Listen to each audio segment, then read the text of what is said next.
చేసుకోవడం అనేటటువంటి విధానాన్ని రద్దు చేయాలి. తర్వాత కన్సాలిడేటెడ్ పే 12 నెలలకు అనేటటువంటి విషయాన్ని ఎందుకు చెప్తున్నానంటే, యూనివర్సిటీ ఆల్మానక్తో ముడిపెట్టి నెలలో 72 పీరియడ్లు వస్తేనే ఒక డిగ్రీ గెస్ట్ లెక్చరర్కి 28,800 రూపాయలు అందించేటటువంటి విధానం.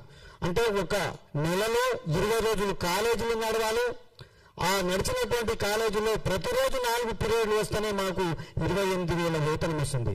ఈ యూనివర్సిటీ ఆల్మానక్తో లింక్ పెట్టడం వల్ల, అంటే సెమిస్టర్ విధానం ఉండడం వల్ల ప్రతి సంవత్సరం కూడా 90 రోజులు, అంటే సెమిస్టర్కి 90 రోజులు అంటే 180 రోజులకు మించి మేము పనిచేసే అవకాశం లేదు.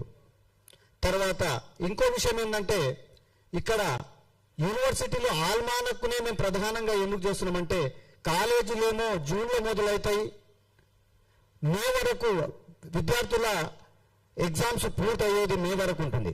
కానీ మమ్మల్ని మాత్రం ఎప్పుడు తీసుకుంటారంటే, జూలైలోనో ఆగస్టులోనో మమ్మల్ని రిక్రూట్ చేసుకొని మళ్ళీ ఏప్రిల్లో మా యొక్క ఆల్మానక్ అయిపోయిందని బయట పంపిస్తారు. అంటే పప్పులో కరివేపాకు పప్పు ఉన్నంత వరకు తినేంత వరకు ఆ తర్వాత తీసేసి పారేస్తారు. ఆ విధంగా తీసేసి, అంటే విద్యార్థులకు బోధిస్తేనే కానీ మాకు ఈ వేతనం ఇవ్వడం అనేటటువంటిది నిజంగా కూడా అంటే న్యాయం కాదు, ధర్మం కాదు.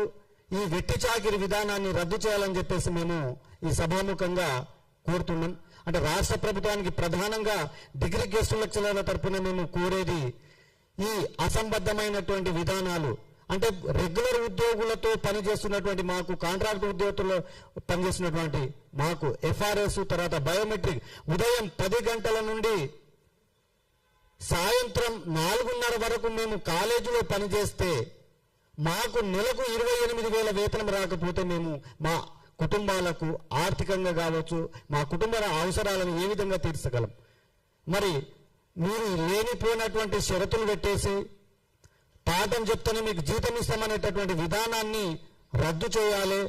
తర్వాత ఈ ఆల్మానక్తో ముడిపెట్టకుండా 12 నెలలకు వేతనం ఇస్తేనే మేము ఫ్యాషన్తో వచ్చినటువంటి వాళ్ళం. ఇక్కడ లక్షలు కోట్లు తర్వాత లంచాలు తీసుకునే ఉద్యోగం కాదు సార్ మాది, సేవాభావంతో ఉన్నటువంటి ఉద్యోగము. మేము నేర్చుకున్నటువంటి జ్ఞానాన్ని విద్యార్థులకు బోధించడం కోసం ఈ వృత్తిని ఎన్నుకొని రావడం జరిగింది.